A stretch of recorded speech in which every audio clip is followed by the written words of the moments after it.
There we go. Andre Kruger, how do you do? You're doing well in the north. Andre, yes, hope you well. That side, my bad. Yeah, all good here. Can't complain at all. Thank you very much. John McLaughlin, how's it, Rob? Hey, John. Stephen LaRue, howdy, Rob. How you doing, Stephen? Justin DP, hello, Yella. Like a little bit of Afrikaans. We're a multilingual show for sure. Adrian, Carl Rousseau. Hey, Uncle Rob, how are you, Adrian, or is it Adrian? So just reply, is it English Adrian or Afrikaans Adrian, or is it the same thing?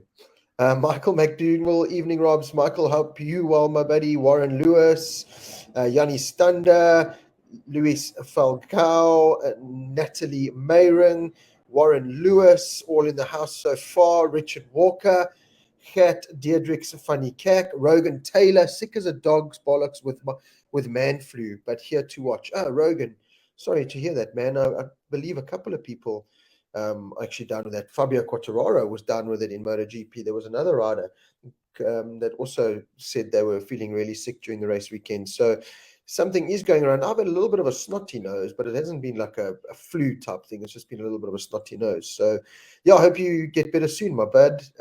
Ian and Luca Jefferson. Jefferson, Zenzi Mofakati. How you doing, Zenzi? Charles James Waterman. Bonjour, Rob and Mum, all the way from... Now, Charles, you know I'm a motorbike rider and I don't like to read funny words. So I'm not going to even attempt to say that. Mogadishu. Mogadishu? What is that, Mom? In Africa. It's in Africa.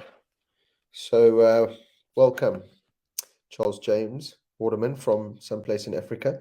Johnny Martins, Ludwig Brink, Paolo Chiacchetti. Paolo, you must let me know if I say your name right. I always feel like I said horribly wrong. Martin Lurick. How's it? What's the plans for Daz? So we're going to just jump straight into it, I see. So I'm really going to rely on all of you for questions. We're going to keep it very open. The racing was a little bit boring. A couple of details that we can talk about. Obviously, Fabio's dominance, Pecco's decline once again. You know, where's Miguel Oliveira going? Where's Darren going?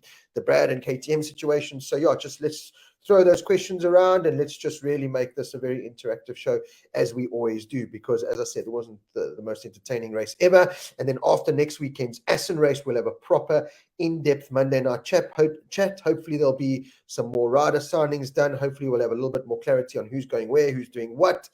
And then, yeah, after that, I'll try and keep you as entertained as I possibly can during the summer break with interviews. I'm hoping to get Peter Hickman soon. Simon Crayfar we'll definitely try and get. Michael Laverty from the Vision Track Moto3 team and BT Sports and all that. I'll try and get him. We'll just try and get as many people as we can just to talk. Of course, Brad and Darren Binder, I'll try and get them in a live chat. But for all you South Africans, if you didn't know, they will be back and they've got a meet and greet event on the 16th of July. Lock, stock, and beer. You'll see all the details on the Motor Rider World Facebook page. We've got a link to the event where all the details are, all the DJs. Doors open at 11. It goes on till late. There's a Q&A with both Brad and Darren. Greg Maloney, the voice of choice, will be there. Then there's kind of a meet and greet session where you get your stuff signed and everything. There's Brad and Darren merch for sale, so you can buy it, get them to sign it. Just a general meet and greet, street festival kind of vibe with all the DJs and everything going on. And us as Motor Rider World, we've got 10 tickets to give away. So we've got 3 pairs and 4 single tickets to give away. But keep a lookout on the Motor Rider World Facebook page for details on how you could win one of those tickets. And with the tickets, you'll see we'll give away signed cards. So we're not just giving away tickets. That's boring. We don't like to just give away just the ticket by itself. I'm going to Assen MotoGP this weekend. I'm going to get some signed official cards from both Brad and Darren. I've got a couple of Darren knee sliders we can give away, and I've got a signed Yamaha shirt from Darren that we're going to throw in as prizes as well. So, yeah, keep a look out on the Motor Rider World Facebook page for that. But let's start with Martin's question about Darren Binder. Let me brighten myself up here a little bit. There, that's much better. That's better. Martin, I would love to give you a definite answer. I'd love to even tell you I don't know and wink at you that because I actually do know, but I can honestly tell you I don't know. What I am almost 100% sure of is that Darren will be within the MotoGP paddock, whether that's Moto2 or MotoGP, I don't know, but he will be in that championship. We won't see him go to World Supersport 600 or World Superbike. If it's not MotoGP, for sure it'll be a good team in Moto2. I've no doubt about that. But I can tell you now that they're working hard on staying in MotoGP. I know Darren's done himself the world of good with his previous 2 results at Mugello and Catalunya, even Sachsenring. If I said it in my paddock talk, if the qualifying and obviously the DNF, unfortunately crashing out, wasn't a true reflection on the weekend, because up till then he had done really well. He was ahead of Dovi and Morbidelli most of the time again. Straight off the bat on Friday, he was setting really good times. He was under a second off the fastest lap time of the weekend. His fastest was a 120.6, I think. Previous lap record was a 120.1 by Marc Marquez. And Darren Binder was 0.4 of a second off that first time out on a MotoGP bike at Sachsenring, having made the move from Moto3. So kudos to him. I think the fastest lap time was a 19.7 Pecco with a new lap record. So Darren was under a second off the fastest time on the old spec Yamaha. So doing another great job. If you delve deep into sectors and all that kind of thing, he proved that he belongs in MotoGP, and he proved what a good job he's doing. Unfortunately, he's got this problem with qualifying where he just can't seem to make it work on, low fuel tank, low fuel in the fuel tank, and those soft tires. He just I know from when I have been with him, I wasn't with him at Sachsenring, unfortunately. I'll be back at Essen this weekend. But I know he just says, when the bike's got a full tank of fuel and everything, he just likes the extra support and the feel from that. That's why he's able to get such good starts, and he really is able to attack those first, 10 kind of laps. And then from there you can manage it. But, going straight out of the pits with heavy, with light fuel and new tires, he's just battling to find that, the perfect click there. He's just battling to get the best out of the soft tires and that situation. So qualifying has been his biggest problem so far. He needs to try and sort that out, because if he can just start 18th, we know what kind of start he can get. He puts himself in the mix straight away for the top 15. I think the problem with Sachsenring, again, is you're coming from 24th on the grid, very narrow, tight, twisty track, hard to overtake. Grip levels were shocking, apparently. So it was hard to try and, do the Darren Binder and make early moves. He kind of got stuck at the back, got boxed in turn 1, and then was trying to push and make up time, and unfortunately just crashed out. So, yeah, Darren showed a couple of glimpses of brilliance again. Like I said, really delve into it. You can pick it apart. But in terms of his future, I have no doubt that he is one of the riders in the running for that second RNF Aprilia seat, which now looks like it's very much, people are still, and a lot of pundits are still saying that it's Miguel Oliveira and Celestino Vietti that have now been confirmed there, which is a complete turnaround to the guaranteed Raul Fernandez and potentially Darren or Alex Rins. The Miguel Oliveira to Ducati thing, he's got a Ducati option, and he's got now an Aprilia option. Everyone's come out saying, we've spoken to them. Ducati have said we've spoken to Miguel, and Aprilia have said, well, I think Aprilia have come out a bit more vocal about speaking to Miguel, but the reality is he's got those 2 options.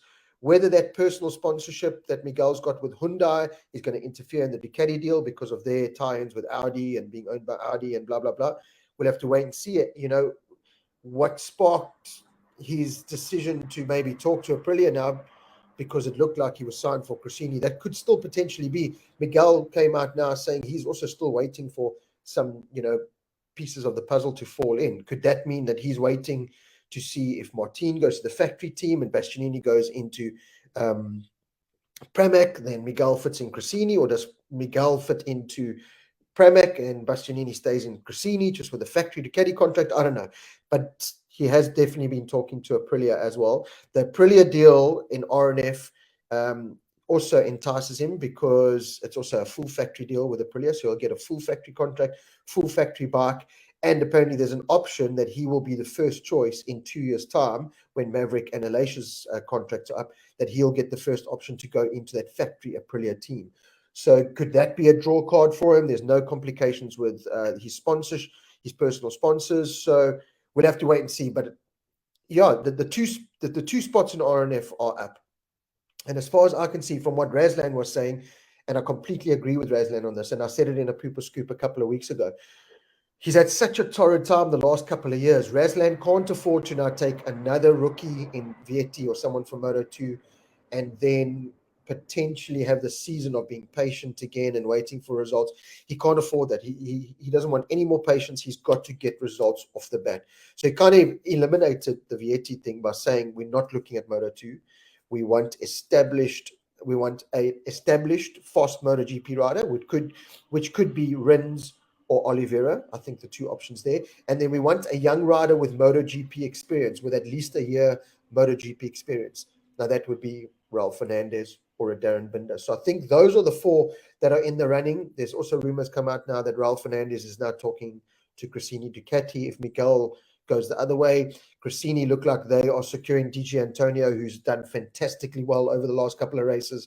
I put my hand up in the paddock talk show I did on Sunday saying, I was one of the guys that said, is he really MotoGP material? I don't know, but he's getting the job done. Great qualifyings, was the top rookie this weekend, 8th place inside that top 10, 6 seconds ahead of the next best rookie, which was Bezzecchi. He's doing a really good job at the moment, DJ Antonio, and outperformed his teammate, Anaya Bastianini, this weekend in Sachsenring. So looks like Cressini's got 1 spot available, RNF's got the 2 spots available. Then there's also the Joan Mir thing. Joan Mir was supposed to be announced as a Repsol Honda rider 2 weeks ago. That's been stalled because I think Joan Mir is just looking on the outside at what's happening at Repsol Honda and thinking, do I really want to go there? So we're going to go on to Repsol Honda and Honda in general. But Martin, everyone, as far as Daz goes, I have no doubt he is in the running for one of those RNF Aprilia seats. If he doesn't get it, I have no doubt that he will be in a good team in Moto2. That's me looking from the outside. That's me kind of thinking and seeing how that will play out. I know I've fallen very behind here in the questions, but before I carry on with that, let me get on to the Repsol Honda or the Honda saga at the moment. So Jean Mir seems to be stalling this announcement because he's just looking on the outside going, do I really want to go there? I've had this tough time at Suzuki now trying to develop it. We won the world title purely because others in many ways threw it away, and the Suzuki was the most consistent with the Michelin tires. They've caught up. They've kind of pushed us out the ballpark. I've struggled on the Suzuki this year with everything that's happened. Do I really want to jump ship and go to Repsol Honda and have to try and pick up the pieces there and develop? Look what's happened to Paulo Espargaro. Look what's happened to Marc Marquez, Alex Marquez, and Taka Nakagami just can't even buy a result at the moment. It's a tough one. And I saw a frightening stat today. So there was 1 Honda finisher at Sachsenring this weekend out of the 4 bikes that they run. And it was Stefan Bradl, the test rider replacement for Marc Marquez, at a track that Marc Marquez and Honda have dominated for the last, 9 years. Stefan Bradl at his home race finished in 16th place. Paulo Espargaro pulled out with injuries that he succumbed to from the Honda trying to kill him in qualifying and practices or whatever. And this overheating situation that seems to be happening now, this radiation that's almost burning body parts off now from the Honda. Stefan Bradl said afterwards that he can't believe he felt like he was going to lose a limb from the radiation and the heat that was coming off that motorbike. So they've got big problems at Honda. And this was the first time in 40 years in the Premier class that Honda have not scored a World Championship point. Now that scared me. That I looked at and went, no. And I started thinking, and you kind of think, there has always been a Honda finisher and in the points. And this time, Stefan Bradl was in last place, which was 16th place at his home round on a factory Repsol Honda. Honda are in deep, deep, deep trouble. And Alberto Puig doesn't seem to have the answers for it. I don't know if he's the man for the job. I really don't think he's the man for the job. They mismanaged Marc Marquez in my mind, whether it's him or Almeida Alzamora, whoever. That whole situation was mismanaged. Alex Marquez, in some ways, I feel for him because it's not a true reflection on his talent because the bike's so bad. I mean, Nakagami just can't even keep the thing on 2 wheels. Alex Marquez just looks like he's given up as well. So, yeah, the situation at Honda, all you Honda fans must be absolutely. I mean, look, I'm a Honda fan. I'm a fan of them all. But I never thought I would see the day that Repsol Honda and Honda would be in the situation that they are in at the moment. It is just absolutely shocking. Let's move on then. Ian Jefferson, Jack Miller, 43 gloves for a shirt. Legend. Yeah, how cool was that? Jack Miller, Jack Miller, he's become the showman of MotoGP. He's become the fan favorite of MotoGP. And he just, how relaxed did he look now that he knows he's got the KTM deal sewn up? There's no hard feelings. It looks like with the Ducati, he tried, he didn't really succeed as he wanted to, and the team wanted him to. And now he's just riding with his freedom. He's got nothing to prove. I've got a KTM contract. It's going to be hard work, no doubt about it. But let's go have fun with it. And it just, there's nothing better than when you see a MotoGP rider having fun. And Jack Miller's one of those. Fabio Quartararo is another. And you can see from the results and the performances of when the guys are having fun. If you look at the riders that have been mixed in all the contract talks lately, in that Enea Bastianini, Jorge Martin, who goes to the factory team, who doesn't, Miguel Oliveira, where's he going? Those kind of riders, even Jack Miller, before he signed the KTM deal, the results were just so inconsistent. The performances were so inconsistent. Now Jack Miller's future settled. It's a huge mental game, MotoGP. Now he can just ride with his freedom. Miguel Oliveira seems to be clouded a bit from what he's doing with the off-track stuff. Enea Bastianini, since all this talk about, is he going to factory? Is Martin the same? They just haven't been able to put it together. Martin's last couple of performances, plus he's, the fact that he's had his surgery and he's feeling better physically, kind of leans towards that Martin, I think, will get that factory ride over Enea, who battled this weekend without his crew chief once again. But I think Martin coming out and saying, if I don't get a factory Ducati, I'll go elsewhere. But, you are on a factory Ducati, essentially, Martin, but he wants the factory color. So I think we're going to see Jorge Martin alongside Pecco Bagnaia in that factory team. How well are those two going to gel? Pecco doesn't seem to be very accommodating for a Jack Miller. It was cool because Miller was happy to play the team game. Jorge Martin, I think they could potentially do that. I really do see a little bit of friction there, and I don't know if that's what Ducati are maybe lining up, whereas Enea and Pecco, two Italians, they would just communicate better in that. Now you got this stubborn Italian, Pecco Bagnaia, and a stubborn Spanish rider, two stupidly fast riders in the factory team. It could cause problems. So let's see how that all plays out. But yeah, it just shows you Jack Miller, a happy MotoGP rider, is a fast MotoGP rider. And it shows with Jack Miller, with Aleix Espargaro, and Fabio Quartararo. That was the other one. John Fernandez, hi Rob, give us some Skinner. So yeah, John, not much Skinner because I wasn't in the paddock this weekend, but I will be in Assen to get you as much Skinner as I possibly can. How's it, Rob, and everyone else? Mariska Hutchinson, how are you? So I'm like way back here in the comments, so I'm just going to have a scroll through.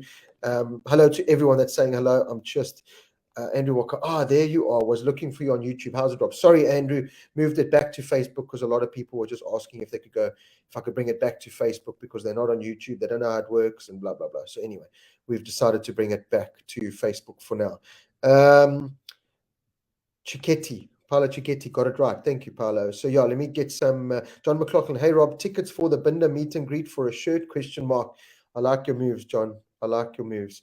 Buy a ticket and yeah, I don't know. Hopefully there'll be some prizes up for grabs at the meet and greet. But otherwise, as I said, keep a lookout on the Motor Rider World Facebook page. You could win a ticket and a signed shirt. How cool would that be? Vince Ramsey. Hi Rob, what's news on Suzuki team replacement for the grid next year? Another big talking point. Thank you, Vince, for bringing it up. So what I've heard from the inside is that BMW are interested. BMW, I've seen there's been some press releases in that have come out saying they are kind of entertaining the idea. How far away are they? Will they run a badge Suzuki? Blah, blah, blah, blah. But it looks like for now, next year, those two Suzuki slots won't be filled. Yamaha are booking 2 satellite slots with MotoGP from 2024 onwards, which will be the VR46 Mooney Ducati team moving from Ducati onto Yamaha machinery from 2024 onwards, because of Rossi's tie-in with Yamaha and the Mastercam and. Could that change if they just see the Yamaha is not developing as much as they want, the Ducati is doing better? Having said that, again, we all from the outside say, Yamaha's cuck, it's not fast enough, you can't win on it. And Lynn Jarvis and Yamaha are sitting there going, well, we've got a 30 whatever point lead in the World Championship. We're winning consistently week in, week out. Yes, it's with the one guy, but we're doing it. So what are you complaining about? So there's arguments from both sides because you're putting yourself in a Marc Marquez Repsol Honda situation. If anything happens to Fabio Quartararo, Yamaha might as well just close shop, just close the factory and just let Darren Binder ride. Actually, just give Darren Fabio's bike and just let him go do it, because no one else is going to do anything. So anyway, those two slots don't look like they're going to be filled next year. Yamaha will take the satellite spots for the following year, and then potentially BMW will come in with their 2 slots. So the only reality I can see is either 2 more Hondas come in, making it 6 Hondas on the grid. The Honda Asia have spoken about it, that maybe end of 2023, so for the 2024 season, they could come in with Ayagura and Sofkit Changtra and have 6 Hondas on the grid. Pitbara has said that they wanted those 2 spots with KTM machines, but rebranded in Gas.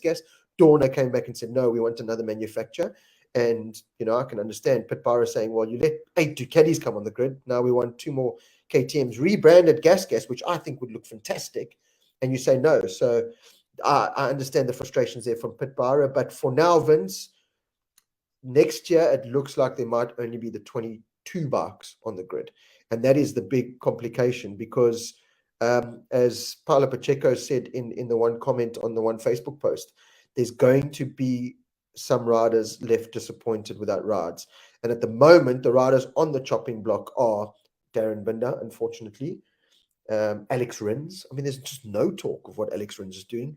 Joan Mir, he's got the Repsol Honda offer. I think he's maybe stalling to see if he can squeeze himself in one of the Ducati teams, or I don't know where else. But I think he's got the Repsol. I think Repsol Honda is his only real choice, to be honest. So I think he'll take that. So yeah, it's Darren Binder. There's no talk about Paul Espargaro. They're saying is re-signed with Tech 3 KTM. We're waiting for 100% confirmation.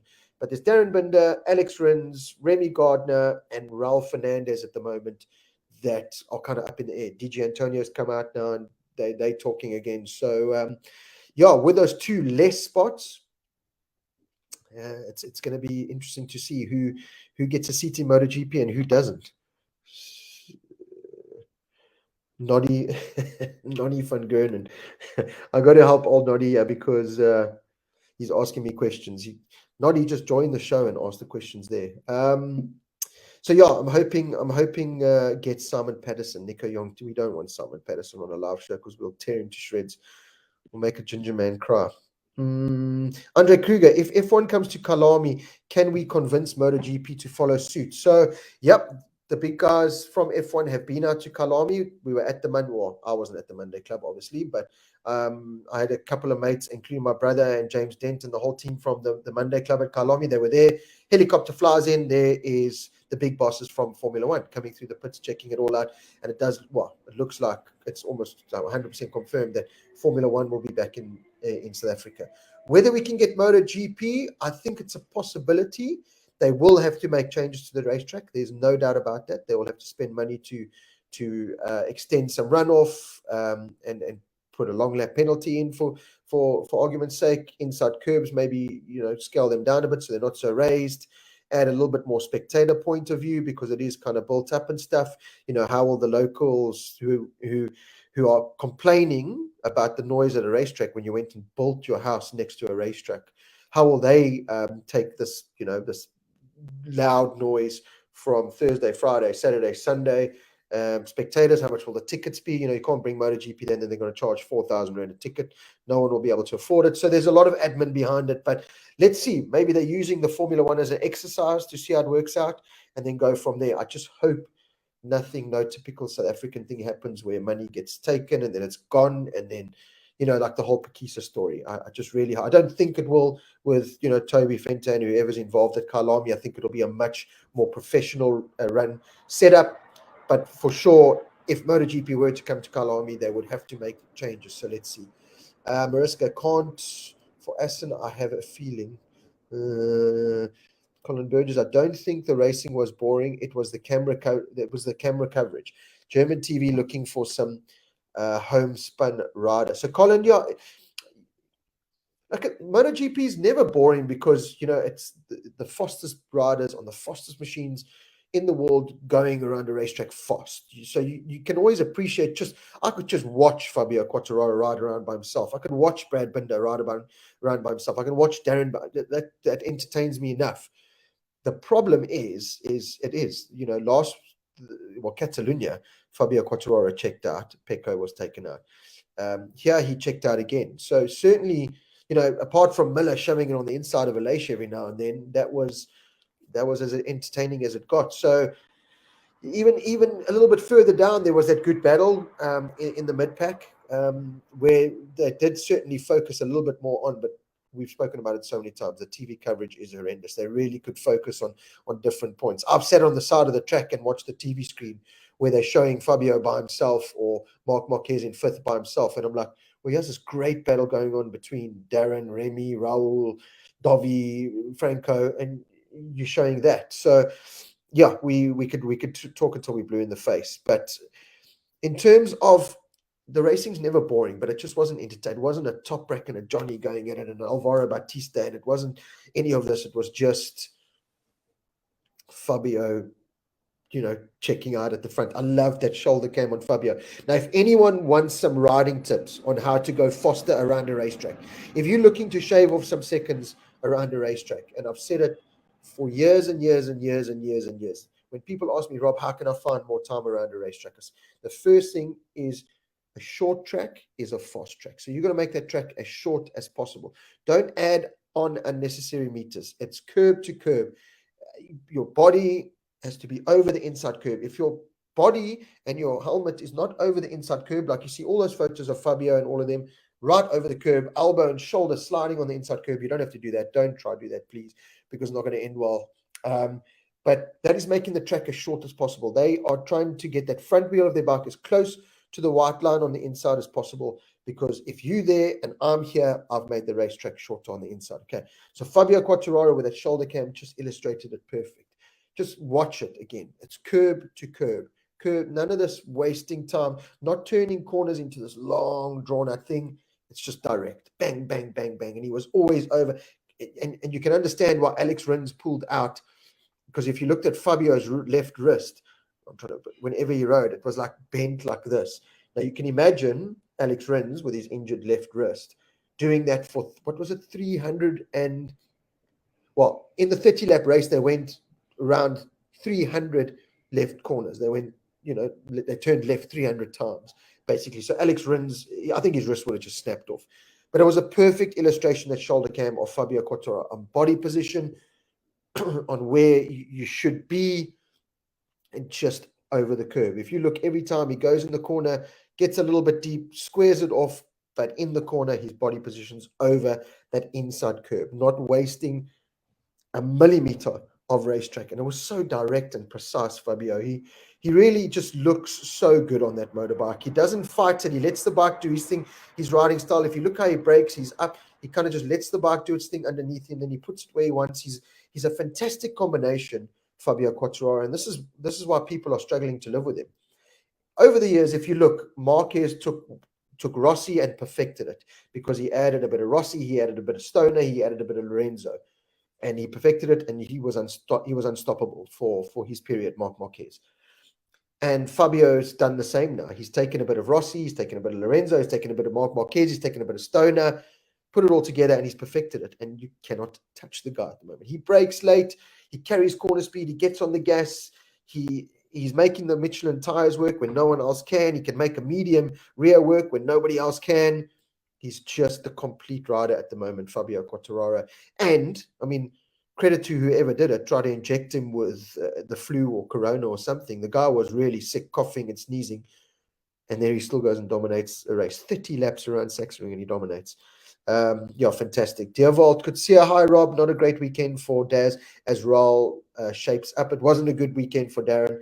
DJ Antonio got ahead of him in the rookies, so Darren now sits third overall, I think, or might have even lost out to Remy Gardner. But yeah, it wasn't a good weekend for Darren, especially because of the lack of finishes with so many crashes, and that the likes of Remy and Raul got really good points, and DJ Antonio. So yeah, Darren did lose out big time in the rookies championship more than anything. So let's hope Darren, a lot of positives to take from the weekend for Darren. Let's hope he can bounce back at Assen. Bjorn Esmond, can we share a room at Essen. Bjorn, I think I'm sharing with Richard already. So, and I don't want to share with you because you know the whole story about the door and the toilet door and the bed being too close to the door and funny sounds and all kinds of things. Mariska Hutchinson, oh yes, and we have to talk to Simon Crayford. Yes, we will get Simon Crayford. Nicole Briat, how are you? Stephen Berry, evening, no power, but we'll join in a bit on the phone. Thank you, Stephen. Stephen has given me some really interesting facts. We were going to get Stephen on tonight, but unfortunately load shedding kicked in again.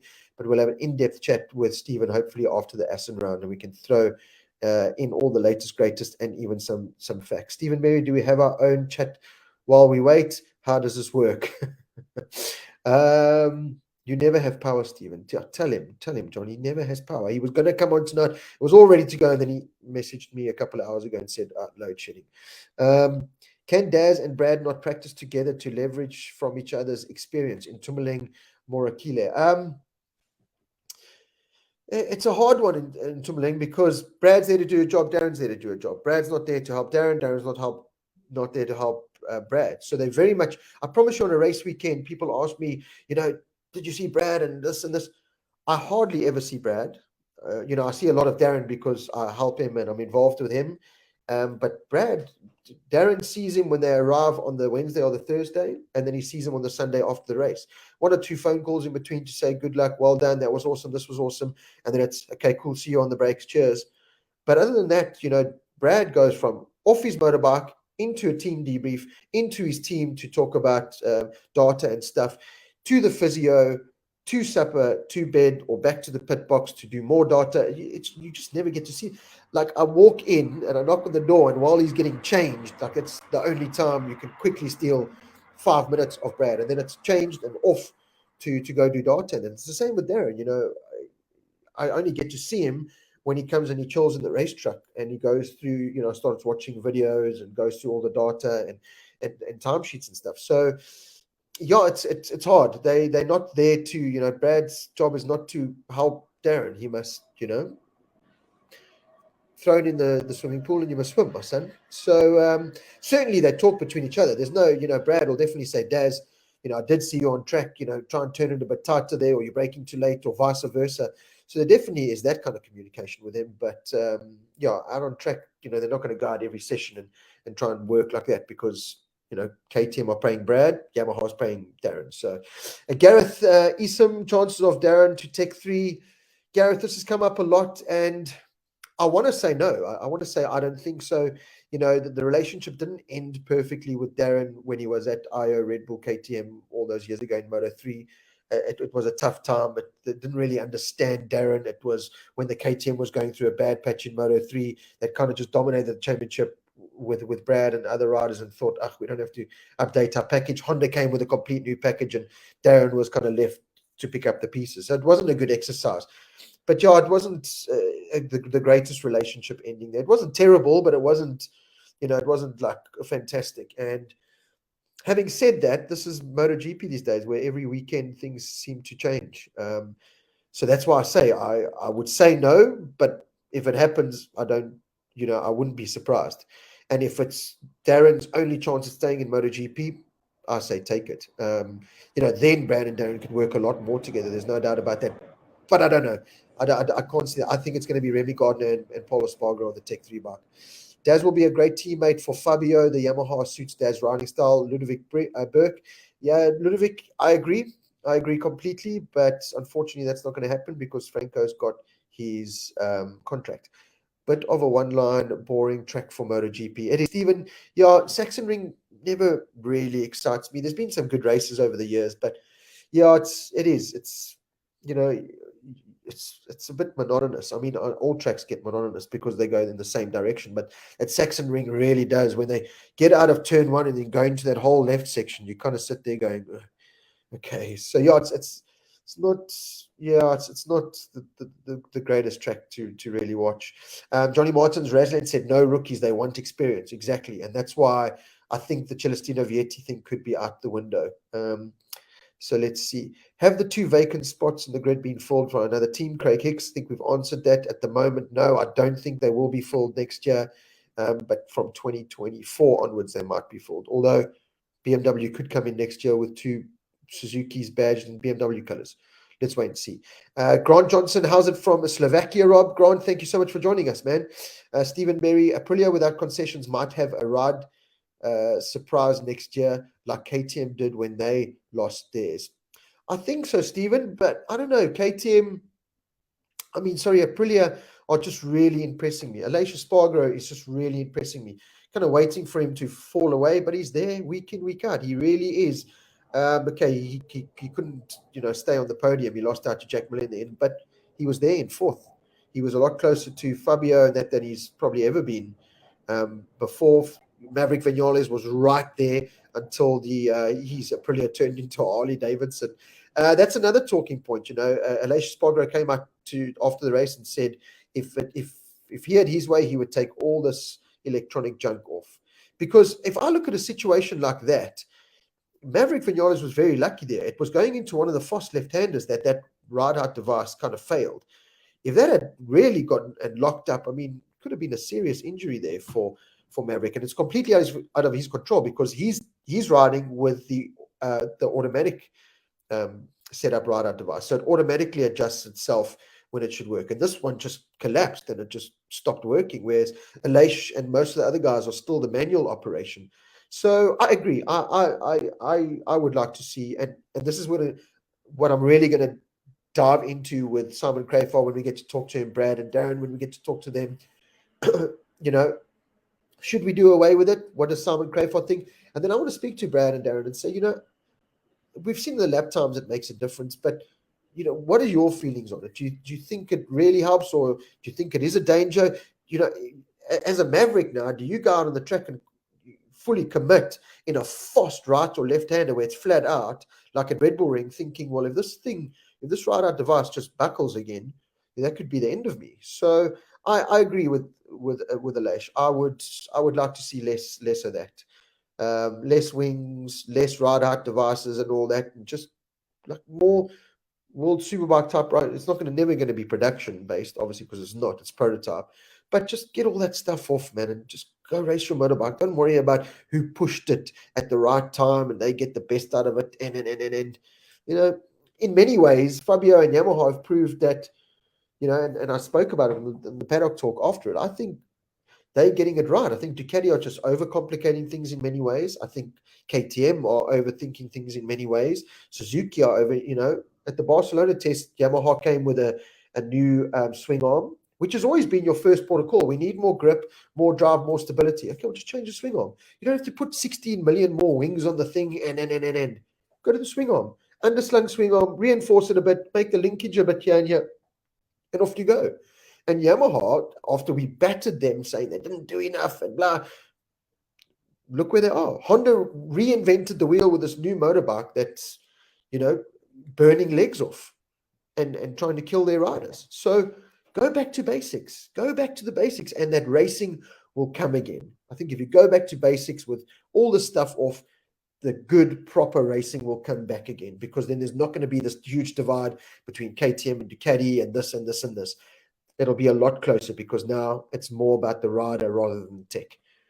You're going to need traction control. In the modern day racing, you're going to need traction control. You're going to need all of that, because those rider aids in many ways save lives with the riders. But this wings and ride-out device, and then get rid of it. Get rid of it. But yeah, Stephen, I agree with you. Aprilia could, kind of hit a brick wall like KTM did without the concessions and just lose out a bit. But I don't know. I think with the two more Aprilias coming on as satellite bikes, I think they're going the right way. And hats off to Aprilia, because here they are ahead of Ducati in the World Championship, just behind Yamaha. A year ago, Aleix Espargaro second in the World Championship, winning races on the podium week in, week out, top 5 week in, week out. I would never have seen that coming. And Maverick Vinales, hats off to him as well, because he was putting in a great ride, challenging for the podium. And when things went wrong, he didn't throw his toys out the cot. He came in the pits, kind of waited half an hour to fist pump his team, who didn't realize what were happening, because I don't think he fist pumps a lot, because they were all like waiting for this guy to come in and headbutt them all and throw stuff, holding the bike like this. And there's Maverick, fist pumping. And I think he handled the situation really well. So, Maverick, we know, can be very temperamental, but in this situation, I really did hats off. I think he handled it really, really well. Okay, so again, I'm just catching up on a lot of Stephen Berry's doing a fantastic job keeping you entertained here while I blab off on my little thing here. Why is Morbidelli still there? Sean Hepburn. Well, he's got a 2-year contract. it's as simple as that. If he didn't have a 2-year contract, I don't think he would be there. I don't know what's happened with Frankie. I really don't know. He's had that injury. He just doesn't seem bothered. He just doesn't seem in love with motorcycle racing to me, Frankie Morbidelli, to be honest, from his interviews and his debriefs, and he just doesn't seem in love. He looks like he wants to be, he feels like he wants to be somewhere else, to me. And I don't know what it is. Like I said, he's the forgotten man of MotoGP. You just forget about Frankie Morbidelli. You forget Fabio has a teammate. You really do. So I don't know. It's a shame because he's a great guy. Every time I see him in the paddock now, I have him all to myself because, he, like I said, he walks and one or two people will come and take a photo, but otherwise you can stand there and have a conversation with the guy. It's just no one's that bothered. It's incredible. Gareth Isom, chances of BMW getting on the grid. I think I've spoken about that. Fayek Phillips, 2-year contract till 2023. Stephen Berry, basically get a Ducati and you'll have some good races. Bastia times 3 wins, Pecco times 2 wins, podium, Zarco, Miller top. This is the frustrating point with Brad. We keep saying just go on a Ducati and show your true potential because, and I put my hand up and say that I was another one that said I don't think Luca Marini is proper MotoGP potential. I don't think Bezzecchi was, but they're shining on these Ducatis. They really are, and the GP22 Ducatis are starting to come to the forefront. I think Anaya is starting to battle now that the fact that he's on a GP21, there's not much more development, or he's staying the same, but the GP22s are getting better, and he's just struggling to compete as well as he did at the beginning of the year. And that just highlights what a great job DJ Antonio is doing, that he's getting better on the GP21 machine. But yeah, I think they've hit a brick wall. Well, the other bikes are getting better, starting to understand them more and get faster. I mean, the lap times 19.7 at Sachsenring. I mean, that's, what's that, 0.4 of a second faster than Mark Marquez has ever gone around Sachsenring. The overall race pace wasn't that great because it was so hot, it was so slippery, and that's what caught out Pecco Bagnaia. I've said it time and time again, he's got that chink in his armor. He just can't handle the pressure. If you look, he made the move on the inside of Fabio. Fabio fought back, gave him a bit of a scare. Fabio started pulling away with a medium tire. Pecco went, I can't let this guy go, and down he went. Too much lean angle with a hard rear Ducati tire on a slippery surface just doesn't work. And Jack said it, there was no grip early on, and that's what caught Pecco out. Pecco should have the knowledge to know I can't do that. If you wanted to match Fabio, put a medium on and try and make it work on the rear. It's going to be hard to compete with Fabio on a medium on a Yamaha around Sachsenring where it just turns, and you're on a Ducati with a hard rear tire and you haven't spent many laps over the whole weekend on a hard rear tire. So, I think Pecco needs to change a little bit. I think he needs to change his, Pecco is very good in that he's got the bike set up within like this much of a bracket. So he goes this way 1 week, this way next week. He doesn't do this up and down. So he's got a good base setup. But I think how he comes into race weekends and how he plans race weekends and what he does in FP3s and FP4s, we know he's stupid fast. It looks like he just goes for a fast lap time every session rather than right. If I know I'm going to race on the hard, let's really. I know I've got the one-off pace. I know I can put a soft tire on and be fast, but that's not going to help me on Sunday when I need to put a hard tire on. And if you look at Fabio, he spent a lot of the weekend on a medium rear tire. Really sussing that out and did quite a few laps on a hard rear tire. So, yeah, it's a tough one there with Pecco and Ducati. Ducati must be so frustrated. They've thrown 8 motorbikes at this championship this year. 8. And what 6 of them are full factory. And they're still no closer to winning the World Championship. Johan Zarco, credit to him, a contender for Rider of the Day. We'll talk about Rider of the Day just now, but second in the race. Brilliant ride. But he is the closest Ducati contender in 3rd place in the championship. Zarco, who we all thought, well, I certainly thought his ride was going to be on the block because, there's Rins, there's Mir, there's all these other names that are available. Yeah, it's crazy. So let me catch up here again. I'm starting to slowly catch up. Stephen Berry's keeping everyone entertained. Love it. In Chumling Morakile, I think Alex was brought up to MotoGP too quickly. Alex Marquez. Look, Alex is a great rider. He's a two-time world champion. Regardless how he won them, whatever, he's a great rider. I watch him out on track. He can ride a motorbike. He's stupid fast. He's just not on the same level. First of all, as his brother, never will be. Uh, he's not on the same level as the Brads and those kind of guys. You put him on a Ducati and that he'll do better because he'll be on better machinery, but he'll never be a top contender in MotoGP in my mind. He just doesn't have it. He just doesn't have what it takes, to be honest. So was he rushed too quickly? I don't think so. He spent, what was it, 7 years in Moto 2. So no, I don't think he was brought in too quick. I just don't think he has it, to be honest.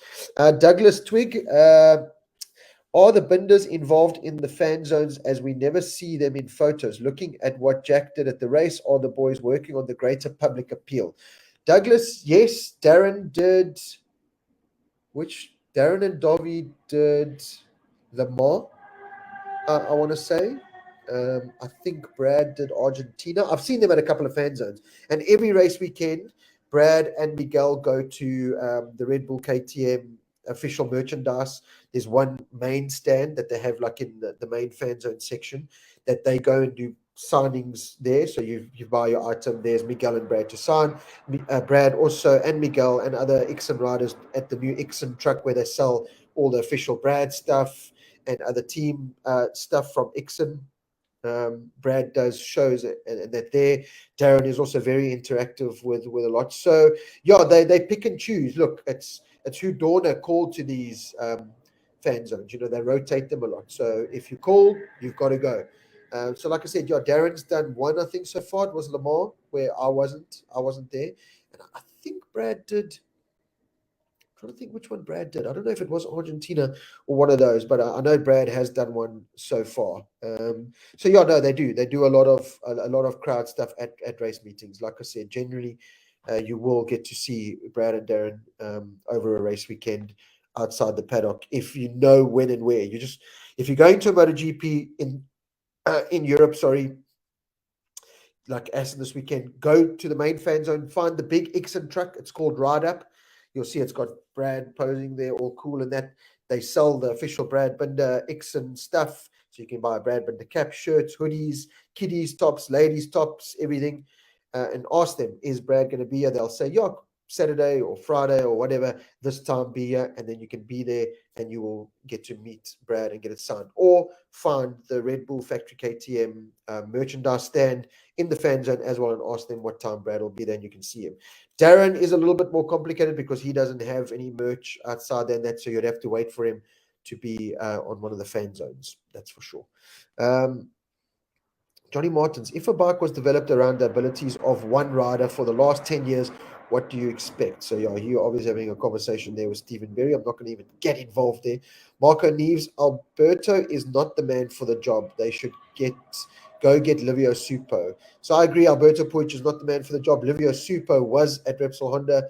And then remember, there were all those rumors that he tried to climb into Casey Stoner's girlfriend, then now wife, and I don't know what happened there. Apparently, it was all just a bunch of bollocks, basically. But yeah, you never know because he left. Jack showing real appreciation to the fans. John McLaughlin. Yeah, Jack he's selling himself not for race results, but he's selling himself as a character, as a fan favorite. And that, I say to Brad and Darren often, that in many ways is more important. That is such a big draw card because if look, Lorenzo, yeah, he did fantastic on track, but at the last 3 race meetings I've been to now, you can't even buy a Lorenzo cap. He doesn't even do Lorenzo merch anymore. You just can't because he's been there. I've had 1 or 2 people ask me to get a signed Lorenzo cap. You can't buy Lorenzo merch because there's not enough fan base to carry on selling his merchandise. Kevin Schwann's stuff is still for sale. Marco Simoncelli's stuff is still for sale. Casey Stoner stuff is still. Nicky Hayden. These are riders that left marks on and off the track. Lorenzo left his mark on the track. I mean, phenomenal, took MotoGP to another level, 5-time world champion, stupid fast, but off track, he didn't really sell himself. And now, that's kind of gone. So Jack Miller's doing that, Jack Miller, you see a lot of people wearing Jack Miller stuff. You're going to see more and more now that he keeps selling himself like this. I think he'll have a lot more freedom in the Red Bull KTM team with this kind of stuff, with the antics. I think Ducati like it, but at the same time, listen, Jack, we like to keep corporate, and so Jack's pushing the boundaries and pushing the envelope there as I spit on my screen.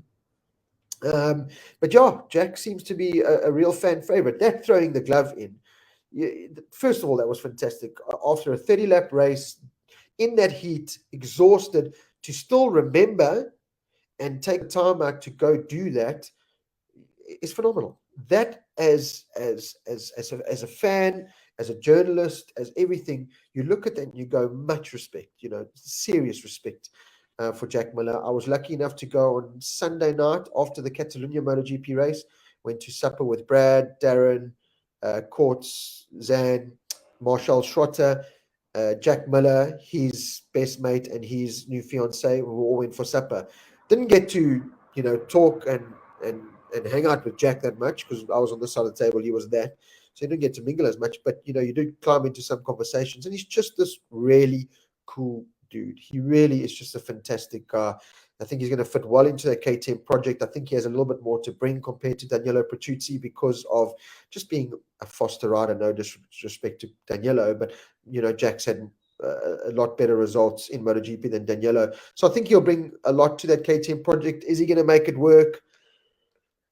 To be honest, if Brad can't, I don't know if Jack is, but hopefully KTM improve. Not just relying on Brad and Jack to now come and solve the problems. KTM need to find more solutions now because that's getting a bit frustrating. And we'll climb into the Brad thing just now. Jonathan Borg, who's going to also join me one of these days as a guest from his MotoGP news page. Check it out on Facebook. Miguel seems to be close to sign for RNF now and Rins to LCR. I agree with you completely because people were asking me about Alex Rins, and I said his only option is LCR. Potentially if Nakagami goes, but what happens to the Idemitsu sponsor, and they won't get rid of Alex Marquez. So yeah, we could see Rins and Alex Marquez in that team because Luca Cecchinello also, like Razlan, they need results now. They've had a terrible last couple of years. They are desperate for results. Nakagami, feel for him in a way because he's got the speed. He's shown he's got speed, but just can't keep it on two wheels, and teams look at that. Okay, the guy's fast, but he crashes, he costs us money. So yeah, you're bringing money into the team. That's great, but we're spending it all on fixing your motorbike. So yeah, let's see. Intimidating, mind-blowing ride from Maverick. Yeah, it really was. Brad will be better than Jack on the KTM, Ludwig Burke. I completely agree. Richard Grimmett, sorry I'm late. Don't worry, Richard. Thank you for joining us. Mohammed Shaikh, Brad must be frustrated because qualifying is an issue and have to come through the grid every Sunday. So this is the talking point. Let me jump into the Brad situation as I see it. And I've seen it now outside, sitting as a fan like you, all you guys and girls, and I've seen it from the inside of the track. This is the theme that seems to play out. You look on a Friday, the lap time Brad is able to post, and sometimes FP2, he can post this really fast lap time and he's fifth or sixth, and we think, yes, it's going to be a great weekend. And then he either doesn't find any more time or he finds a 10th or 2/10. And it's just not enough because the other riders on soft tires are just able to get more and more and more. So Brad's mentality now is we know we can't use the soft. We know we can't use the tires that the other guys use, and that's what gets them lap times. We've got to use this. So what is the point of wasting time and energy on that? We have to because we're trying to develop to it. But again, we're on a race weekend and I need to get my setup for Sunday race day. So Brad gets his lap time quick off the bat, and the KTM is just not adaptable to get more, to take advantage of the softer tires. And I've spoken about the mechanical grip, and now it's got too much. When you start putting, softer tires on, it just creates too much mechanical grip, two positive magnets that just end up pushing each other away. So while others are able to improve on a Friday and a Saturday when it comes to FP3 sessions and qualifyings, Brad and KTM just aren't. But then what happens is on Sunday, race pace now drops to kind of where Brad has been the whole weekend. And this is where Brad gets to shine. And he's able to come from 15th to 7th every weekend. There was the stat, and I want to get it right off my phone here, that Stephen Berry sent me. Brad is the third most top 10 finishes this season. So Brad is the third rider with the most top 10 finishes this year. Okay. Only Fabio and Aleix have finished more than him in the top 10. Okay, so Fabio and Aleix have finished more inside the top 10 than Brad. So Brad, effectively, if you want to take it like that, could be sitting third in the World Championship, if you really delve into it and look at it that way, okay? And a shout out to Luca Marini, another fact. Luca Marini, in his MotoGP career, this is his third year, I want to say, second or third year, Stephen Berry help me out, but has finished every single MotoGP race that he's entered. Mr. Consistent. And here I was saying he's not a MotoGP rider, and here he was, a brilliant 5th place finish. I kind of tip him. I know Brad's ride was phenomenal from 15th to 7th. Fantastic. Zarco, fantastic. Fabio, fantastic. Jack, fantastic. Marini impressed me. Luca Marini really impressed me in Sachsenring, and I didn't think I would ever be saying that. Where is that other stat? No, it's not that one. Yeah. So this was from Matt Oxley on Facebook. No one like Binder. These are his last 5 grid/race results. Okay. 15th to 10th, 18th to 8th, 16th to 7th, 15th to 8th, and 15th to 7th. Remarkable. And it is remarkable. It's fantastically remarkable. But it's frustrating at the same time. It is. It's frustrating at the same time because it's the same theme playing out every weekend. And this is where I'm getting my point to. So on a Sunday, Brad doesn't all of a sudden go faster that he makes up all these spots.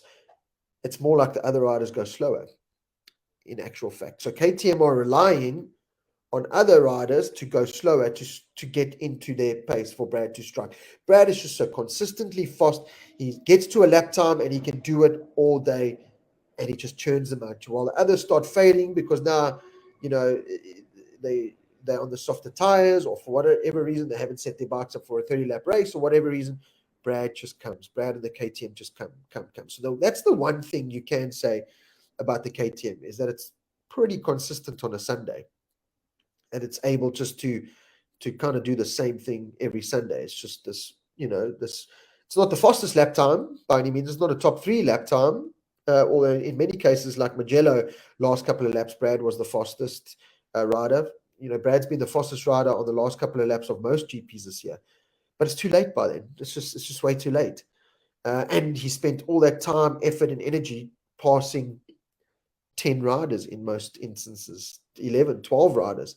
And that's coming through the field, riding behind in Germany this weekend, getting that hot, thick, dirty, rubber-infested air into his bike, which detunes it and makes it go slower, overheating his Michelin front tire, and he's still got to make these passes and stuff on Ducatis that are better machines than him, and Aprilias that are better, He's just faced with all this, and somehow Brad Binder just, puts all the frustration down, and the frustration is coming out a bit more. There's no doubt about that.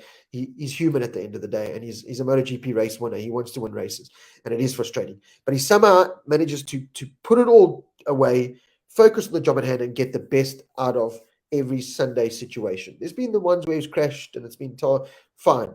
But Matt Oxley said it there. He's just, in terms of the most improved rider on a Sunday, you don't get better than a Brad Binder. And to be third in the riders list of top 10 finishes this season just tells you one thing. He should effectively be third in the World Championship.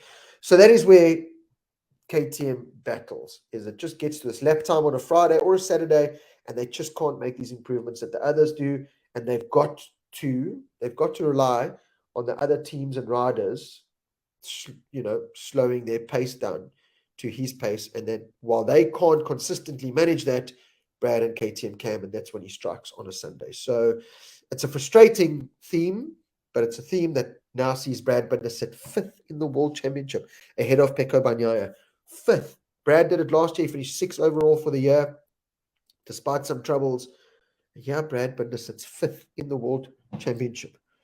And I saw a stat somewhere, I don't know how true this is, though, because Miguel picked up a win in that, but Brad has got more points than all other 3 KTM riders combined. Stephen Berry or somebody, can you confirm that for me? So Brad, in the championship, I'm not sure what the number is, but Brad's total number of points that he's got personally, him as the one rider, is more than Raul, Remy, and Miguel combined. I mean, it's like Fabio Quartararo. Fabio Quartararo's got double or triple more the points that Darren, Franco, and Dovi have combined. I mean, it's crazy. It's crazy. So yeah, Brad is frustrated with qualifying. He really is, but he can't do any more. You know, and Brad knows, you know, there's no point in pushing past the limit and throwing your motorbike into the weeds every qualifying session. It's not going to help matters, you know. He does. He has to focus on Sundays because that's the only point of the weekend he can take advantage of. He can't do any more on a Friday and Saturday. He just can't. The KTM just can't. So he's got to focus all his energy on a Sunday. That is the sad reality. And look, he's had a lot of bad luck with, you know, preheated Michelins that aren't working, and this and that and other things. But he doesn't let it phase him. You know, and hats off to KTM as well. I know we look at them and point fingers and say, KTM, sort yourselves out. They're trying. Trust me, they're not sitting there going, yeah, we're happy that we're sitting 5th in the World Championship and giving these oaks lemons to ride, and you know they've got to try and polish turds. They're not. They work so hard. They spend money. They've got some of the top names in the paddock in their team. They're working hard at it to make it work. So the frustrating thing is we've got to be patient, you know. But how patient can we be? Miguel has lost all his patience. He's lost patience, and that's why he's leaving. And I don't blame him in many ways, you know. But Brad is so desperate to make it work there because, you know, it's his family. He loves that team. The team love him. They are a family. They love each other. They fight. Just like any family. They are a family, and I really hope they can make it work. So anyway, that's my little 2 cents there on Brad and KTM, and that's how they kind of work. Stan Roberts, any feedback on Tech 3? Yeah, I think it's going to be Remy and Paul Espargaro pretty much. So yeah, no, I'm way behind in the comments here, and we're already an hour and 3 minutes in. So I'm going to quickly go through and see some other ones. Colin Kane, do you think Darren misses those close fights for the lead in Moto 3? I am not suggesting he should or may want to go back there, obviously. Colin, I don't think so, because he's in MotoGP. And he's had some good tussles in there. You know, Darren likes a good scrap. He likes to fight. He likes to pass on the brakes. He likes to ride around the outside of that. So, no, you know, when I speak to him about Moto 3, it's almost like it never happened. He is a MotoGP rider, and he's focusing on being a MotoGP rider. So I'm sure he misses those good old little battles sometimes, but you know, more often than not, he's just MotoGP focused, and I'm riding a MotoGP bike. Nothing else in the world matters, other than my MotoGP bike and my beautiful girlfriend Zan. So that's it. Jonathan Borg-Zarco is comfortable where he is, and Pramac owner also, he don't want to let them go. Yeah, I do think so. There's a lot of people talking about Darren Brown. Do you think Fabio Quartararo could be sandbagging FP1, 2, and 3 because he is something else on race day? No, I don't think so. You know, he comes out and says, he came out of Catalonia on Friday and Saturday and said, we're missing something, and then makes it work on Sunday. Fabio Quartararo is one of the hardest working riders in that paddock. You look how many laps he does in FP1, FP2, FP3, FP4. He's always trying things. He's always working hard. I think Yamaha have got, again, that bike in this small window that they don't have to change much. They just work with these fine margins, and they've got this good balance with the bike. And Fabio's riding style just suits the Michelins. I think that is a big thing. I think if they had to upset the apple cart and change tire manufacturers now, I think that would really mess with Fabio's mind. He's just got that Yamaha performing to perfection on those Michelin tires. He puts a hard front on, he wins races. He puts a medium front on, he wins races. He puts a soft front on, he wins races. And he does the same with the rear. He's just made that bike and himself so adaptable to different situations that he's able to get the best out of every weekend, where it's the Ducati, is also adaptable, but it's better if it's good track conditions. The KTM only really works if it's this. This Yamaha just sits perfectly balanced here with Fabio on it. And Darren is also getting better and learning more and more and more. Frankie and Dovi, are they a little bit too old school? Certainly in Dovi's case, Franco's confidence just not there, but they don't seem to be able to make it work. I was glad to see that Darren was on the back of Fabio in FP4 for about 2 or 3 laps, stuck with him, so would have learned a lot there. Darren will be sitting watching the shoulder cams, listening to where he's changing gears, looking at the RPM, all those kind of things, just to help, build his confidence and get himself closer to what Fabio's doing. So, but Fabio is just a machine, absolute machine. Gareth Lindemann, hey Rob, any further news on Darren Binder's chances? I've kind of spoken about that. I definitely think he is in the running for one of those spots on RNF Aprilia, but we'll have to wait and see what happens. Sean, for Mark, miss you, Mr. Rob, and miss all you guys in South Africa. Can't tell you how I miss you all, but positive things happening here in the UK for me and the family. So excited at the same time. I'm sure you've all seen Motor Rider World is really just starting to explode. Thank you to all of you for helping me with that. Thank you to Kieran and Daniela from Beam Productions, my brother Sean for all the work they're doing in South Africa, Rainer Albrecht, George Haji, everyone. Just and like I said, all of you, just for really, really just helping build and spread the word that is Motor Rider World. Charles Waterman from some funny place in Africa. Do you think the Yamaha would also be at a disadvantage for Darren? Would you think he would be better results on a Ducati or a KTM? KTM, no. Ducati, yes. Charles, in your funny African country. I think on a Ducati, I think anyone would. As Steven said, you climb on a Ducati, you've got a half a second advantage already. That half a second to Darren means top 10 consistently, top 5 every now and then. So, yeah, it's as simple as that. Rogan Taylor, interesting. In the Formula One, most teams have similar qualifying and race performances, but in MotoGP, it's a roulette, and teammates are not relative to each other apart from many Ducatis, I suppose you're saying. I agree with you. It's very much a seesaw. A lot of comments about Brad Binder needing to move on now. Just how long would be a reasonable period for royalty to team what simply can't give him a championship winning machine? Richard Gremmett. Yeah, we've spoken about this almost for the last year or so. At what point does Brad look at this and do a Miguel and go, right, this is, I'm starting to, that hourglass, the sand starting to go through that hourglass of my window of being this phenomenal rider. At what point do I go, right, this is not working, let me just climb on a Ducati and go, or on a Yamaha with Fabio and go. I don't think he'll be thinking about that just yet, because he's got his contract. I think, and I've said this a couple of times now, I think if next year Miguel climbs on the Aprilia or the Ducati and is consistently running in the top 5 and showing his true potential, and Brad is still on this KTM kind of theme that we see, I think Brad has to sit there and look at that and think, this guy was my teammate. I was beating him. Brad's already sitting there going, I was beating Marinis. I was beating Bezzecchis. I am. They all think they're the best rider in the world. You have to at that level. But Brad is, he's better than Bastianini. He's better than Martin. He was beating them he's a better rider than these guys. But, he's 5th in the World Championship, yes, and he's proving that he is better. But on the odd weekends where he should be competing for top 5, top 3 winning races, he just can't. And that is frustrating. So I think the Miguel exercise next year is going to be a big head turner for Brad. If Miguel is performing more consistently week in, week out on different machinery, and Brad's still battling with the KTM, and Jack's results aren't great. If Jack climbs on the KTM and performs, Brad's going to go, oh, geez, okay, well, hang on, yeah, then it's me. I don't think that'll happen, to be honest. I think Brad, overperforms on that KTM.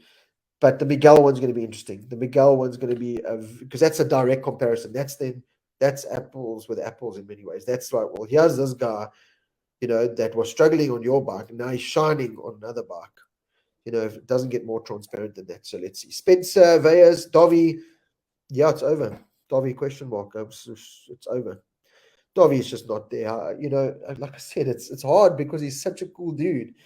But I can, he's not happy. I can tell you that he's not happy. He can be miserable some weekends, and he's not. Dovi's gone, as Jonathan Borg says. Dovi's out. Dovi's gone.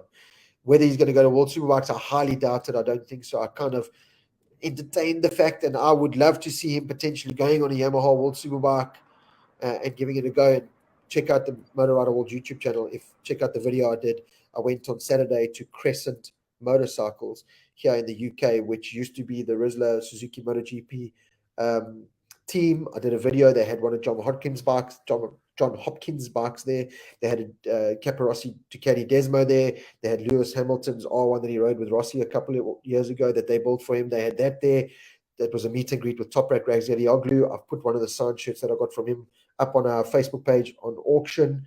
Got Top Rat to say, "Hello, Moto Rider World fans. Thanks for support." It was awesome. And he did it in 2 takes. Only on the second take, he got it. So it was great weekend, but it was proper eye candy to walk around that Crescent. So take a look at that video on Facebook while we're talking about Yamaha World Superbike and Dovi hopefully going there. But anyway, Dovi's gone. Spencer, Dovi's over. There's still big talk if he's even going to make the rest of the season. I think if Yamaha had a replacement rider, he probably would be out already, but I don't think there is anyone that wants to take that spot. And they're just having to stick it out with Dovi, which is unfortunate because in many ways he is taking up a really good seat. Adrian Fuchs, what about Morbidelli? Is he still under contract? Yeah, we've spoken about him. He is under contract, and I don't think he'll go anywhere. Yes, till 2023. So, I got Jonathan and Stephen doing all my answering here because I'm taking too much time. Natalie Mayering, did Nakagami get his contract renewed? Would think he might also be in danger of losing his seat unless they move the race to gravel. I like how you put that. But yes, Natalie, you're absolutely right. As we were saying, he could be out of MotoGP, potentially back to Moto2 or maybe even World Superbikes. I don't know. But Alex Rins could be potentially taking his spot there. We'll have to wait and see. Will Japan, Honda and Japan boot their only Japanese rider in MotoGP at the moment for another Spanish rider? I don't know. We'll have to wait and see. Mark Neiman, to be honest, I'd rather see GP here than Formula One in South Africa. Couldn't agree with you more. Hendrik van der Merwe, Rob, apparently Toby Fent needs to invest 35 million into Kalami for F1. This is the problem. Same with MotoGP. Look, this investment, now that he's maybe getting F1 and, if getting F1, spending the money on F1 then will attract MotoGP, it could be an investment for him. The problem was for MotoGP, you need the same. You've got to fund up about 30 or 25, 30 million rand to host the event. So what happens with MotoGP is you've got to pay Dorna for rights to host a race meeting at your track. And this is where the argument was with Mugello. Mugello were really upset because they've paid the stupid amount of money to Dorna to host a MotoGP race, expecting they would have their 150, 200,000 fans on a Sunday come through the gates, and then you make your money back from gate revenue, from vendors, and this time around they had 40,000 spectators on a Sunday. So this is the problem. Toby Fenta and Kalami and whoever would fund this, how are you going to make your 25 million back? Okay, you get a little bit back in TV revenue, obviously. Are you going to make your money back in ticket sales in South Africa? I don't think so. I think you would get 50, 60,000 fans, to be honest. Maybe that's aiming a bit higher, maybe less. The reality is the tickets would be between, there won't be anything less than 1,000 rand, probably 1,500 to 2,500 for a general grandstand ticket, and then your paddock pass, if you want one's going to be 20, 30 grand exercise. So you're not going to make your money back. You've got to be prepared to lose 10 million, 15 million, and which businessman in their right mind is willing to do that. Like Colin says, Colin's here talking about the TV coverage was not great. That's great, but they do make money back in TV coverage, but not enough to cover that 25 or 30 million that you've got to fund up. They really don't. You look at Sachsenring this weekend, 200 and something thousand fans over the weekend. So, for them, they've made money back. Sure, no problem. But South Africa, as many fans as we have there, would you get 150, 200,000 fans over a race weekend? Sadly, I don't think so. Let's have a look here. Ludwig Berg, Ducati struggling to beat Yamaha with 8 bikes on the grid. Yeah, we've spoken about that. Brian Hepburn, hi there, Rob. What is the story with KTM and the new 2023 bike? Brad seem happy or not? I haven't really spoken to Brad about the 2023 bike. I know you said some of the aero improvements they made did feel like an improvement, but it's a tough one. They seem to, it's an improvement at this track in these conditions, but at this track in these conditions, it's not an improvement. So that's what I said. While the Yamaha and the Ducati in many ways, and the Aprilia now certainly, seem to be, adaptable, the KTM's here or here. And Brad will be the first one to explain that, this is the KTM. It's here. There's no in between, whereas the other bikes can be there, and here, and they can be in between as well. And that is the biggest difference. The KTM is just not adaptable in all situations. And that is the problem. Whether it's the 2022 bike, the 2023 bike, less aero, more aero, it's just the same theme. So, yeah, got a lot of work to still do there. The shoulder cam is a great addition to the TV coverage. Couldn't agree with you more. Stephen Berry, Natalie Marrying. The scary part is they have Alex Marquez in the same team. Yes, yeah, Alex Marquez and Alex Rins. That could be an expensive ball there for Lucio Cecchinello. David Klopper saying hi. David Howe saying hi. Let's see. Okay, Stevens answered a lot of questions there. Jean-Pierre Granding. Hey, Rob, how you doing? JP. Pocket change for Porsche South Africa. Yeah, look, 30 million rands. Yeah, I don't know. It's a lot of money. That is a lot of money, man. And Kyalami's got the facilities. I can tell you, Kyalami's facilities and infrastructure are better than Magello's. Okay, the layout, I love Kyalami's layout. I think it's fantastic. But it's not a Magello or a Catalunya in many ways. Kyalami's problem is access roads. If I look at the service roads at the other tracks, very accessible. They go inside, outside, all the way around. Kyalami, there are points where you'll struggle to get to on a scooter or a recovery vehicle that you've got to recover a bike. So they've got to spend a lot of money on that. To get up to West Bank, and that they've got to it's got to be proper tarred service roads, where the photographers can get the service road vehicles, the media, the rich and the famous that have bought paddock passes. So yeah, they've got to spend a lot of money. They've got to spend a lot of money to get that going. So yeah, everyone is quite happy here, and Stephen and Jonathan are doing a great job at answering all the questions. So yeah, I think an hour and 20 minutes in, I think we can safely say everyone's questions are answered. I'm just trying to see if there's any specific ones for me that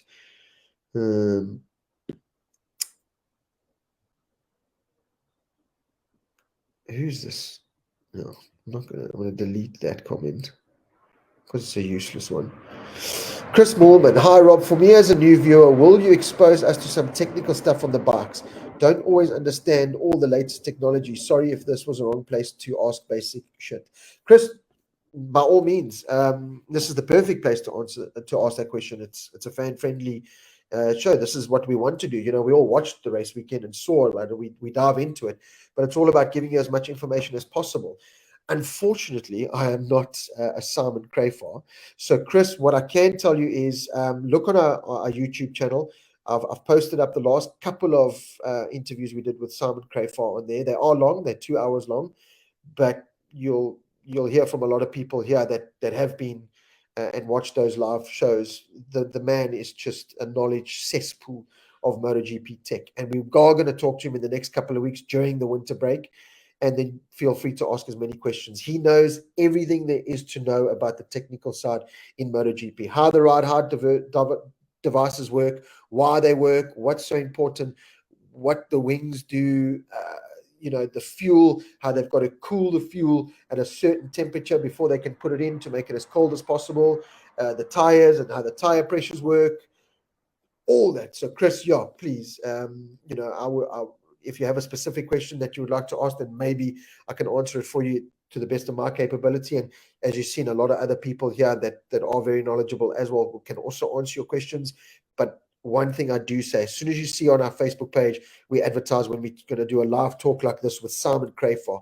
You do not want to miss out on that. I can tell you that right now. So, yeah, Chris, thank you for joining us. Welcome. I hope you've enjoyed the show up till now. And like I said, we'll certainly be having a lot more information coming your way during the winter break while all the riders are relaxing and there's no MotoGP on TV. We'll keep you entertained with live chats with Brad and Darren so we can ask them questions.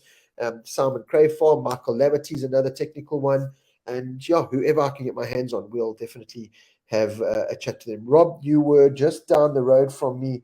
I thought it was this weekend for Top Rack. Damn, I missed it. Oh, Rob Harpen. Okay, sorry, man. In Verwood in the UK. Yeah, Saturday, Sunday, they had the meet and greet there. It was awesome. And I was so silly in my fanboy status. You know, I know Sarah, the PR lady from the team. And when I was there on Saturday, I said, oh, gee, Sarah, is there any chance I can get 5 minutes with Top Rack to do an interview? And she's like, I would love to, but you know, he's booked with 44 Teeth and stuff.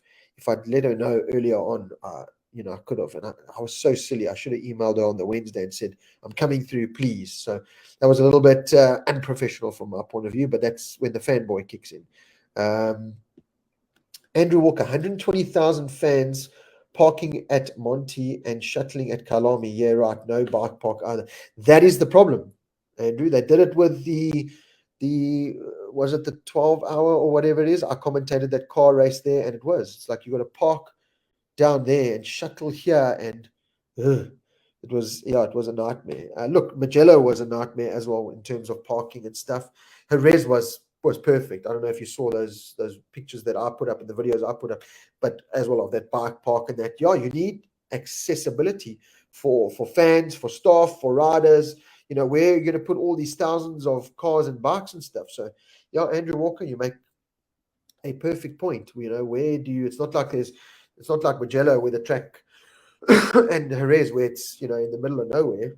It's right in the middle of Midrand. Oh, sorry. So yeah, parking is going to be a very big problem for Kalami. Should take a Nakagami leave. LCR. We've spoken about that.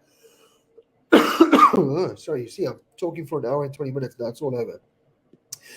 Paul Pacheco, rain is predicted for Essen this weekend. I saw that today. Miguel Oliveira posted it. So yeah, it could be a good thing for Miguel. Bad thing for me because I'm going to MotoGP this weekend and it's going to pour with rain. But that's never fun.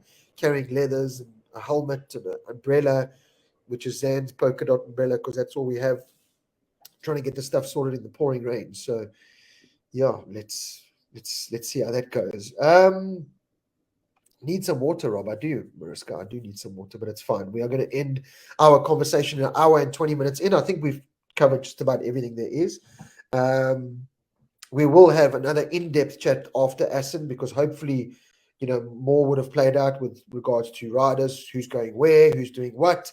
Hopefully, Stephen Berry will have electricity that he can join us and we can really just attack his stats and his mind and everything that he's got. And then, like I said, we'll have Simon Crayford and everyone else after that. But stay tuned to the Motor Rider World Facebook page. Rashane Woodley, Mariska, Rashane Woodley, thank you for bringing that up. Rashane Woodley, race 1 on Saturday in Sachsenring, bad day, jumped the start, got two long lap penalties, didn't do them in time, then he got a ride through penalties, so he finished 21st, so kind of spoiled his race. Sunday did much, much better, finished in 12th place.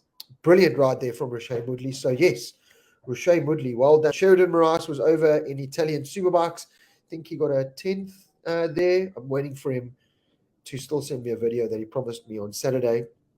Love you, Shez, but send me the video, please. I know Luca Coccioni was racing that day. I know Doran Loureiro was racing that day. I know Brent Tarrant was racing in British Superstock. So, yeah, all these South African riders, unfortunately, pull my hair out with these guys. Like Doran Loureiro messages me and said, oh, Motor Rider World never mentions me on the Facebook page. You don't mention yourself on your own Facebook page, Doran Loureiro. You don't do any kind of marketing for yourself. No one. I didn't even know you were racing in Italy. No one knew you were racing in Italy. Now we don't even know your results. Coccioni, where's your results? Where's your race reports? Hey, Uncle Rob, I finished here. Here's a picture. Can you please post it? I'm not going to chase after these guys all the time. It's quite frustrating. I won't lie. It's frustrating when I get messages from Doran Loureiro who do things for my opposition who don't do anything for them, and then comes back to me and shouts at me for not promoting him on the Motor Rider World Facebook page when I didn't even know you were racing. And no one knows, because on Monday after race weekend, you still haven't posted any pictures or results. So yeah, wake up a little bit, you South African riders. We want to know what you're doing, but you don't post anything. You don't do anything. You don't tell us anything. Yeah, I'm getting worked up because when I saw that message from Doran, I got highly upset. I've sponsored a lot of these guys. I'm the only one who really supports them in terms of coverage and that. And then I get a message like that on Facebook Messenger, when none of the other media companies even know these guys are riding and don't do anything for any of them. And I must get cocky. Yeah, Francois Tarek was very, very good. He was really good at it.